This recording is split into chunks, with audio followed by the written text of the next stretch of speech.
The diagram shows a square ABCD with sides of length 20 centimeters.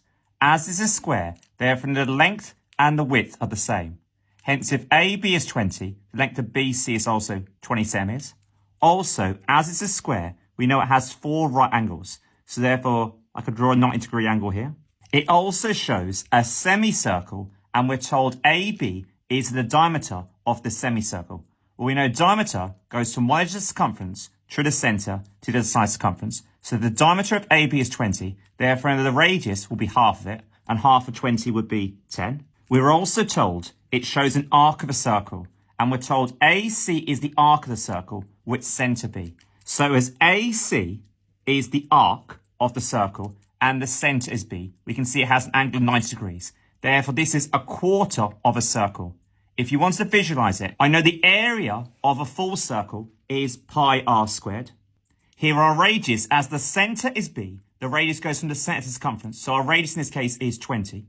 So our area of our quarter circle is going to be pi multiplied r is 20. So pi times 20 squared. As it's only a quarter of a circle, therefore we're going to divide by 4. We know 20 squared means 20 multiplied by itself. And 20 times 20 gives us 400. And 400 times pi will give us 400 pi. As it's a quarter of a circle, we're dividing by 4. And 400 pi divided by 4 will give us 100 pi. As it's an area and our lengths are in centimeters, therefore our area will be in centimeters squared. As that's the area of my quarter circle, and I only want the area of the shaded region. Now I've got to work out the area of this semicircle. Well, again, we know a semicircle is half of a full circle. Again, the area of a whole circle is given by pi r squared. Therefore, a semicircle, as it's half of it, will be pi r squared divided by 2. So it's going to be pi multiplied by my radius. As the radius is 10, therefore it's going to be pi times r squared. So pi times 10 squared. And as it's a semicircle, we know we're going to divide by 2. We know 10 squared means 10 multiplied by itself. And 10 times 10 gives us 100. 100 times pi will give us 100 pi. And again, we're dividing by 2 because it's a semicircle. And 100 pi divided by 2 will give us 50 pi. As it's an area, and we know the lengths are in centimeters, therefore the area, therefore, will be in centimeters squared. As I want the area of the shaded region, therefore I'm going to do the area of my quarter circle, which I know is 100 pi centimeters squared.